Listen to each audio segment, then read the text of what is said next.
The story begins with an airplane flying over the ocean. Inside the aircraft, two soldiers are returning home after the end of World War II. Everything seems normal until they suddenly realize that their plane is flying directly over the mysterious Bermuda Triangle. Almost immediately, the aircraft's instruments begin malfunctioning.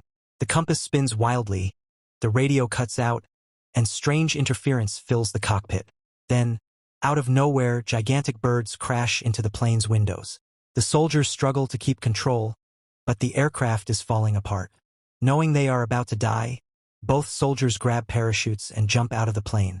One of them lands safely on a nearby island, but his partner is falling straight toward the ocean. Before he can even touch the water, a gigantic crocodile leaps high into the air and devours him instantly. Terrified, the surviving soldier realizes that this island is filled with monstrous creatures, and sooner or later, he will become their next victim. Years later, the story shifts to another airplane flying over the same deadly region. On board is a man named Hao traveling with his daughter Lin. Lin's boyfriend Sen is also with them, and Hao clearly dislikes him. Hao warns his daughter to stay away from Sen, but Lin becomes annoyed and tells her father to return to his own seat. Furious, Hao stares angrily at Sen.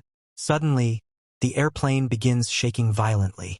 Passengers panic and quickly put on oxygen masks. The plane has unknowingly entered the Bermuda Triangle, and just like before, all of its instruments stop working.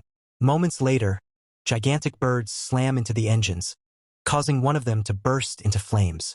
In order to save everyone, the pilots attempt an emergency landing near a mysterious island. But during the chaos, part of the airplane breaks apart midair, sending several passengers falling into the ocean below. Hao manages to grab Lin and keep her safe while the pilots crash land the plane onto the sea.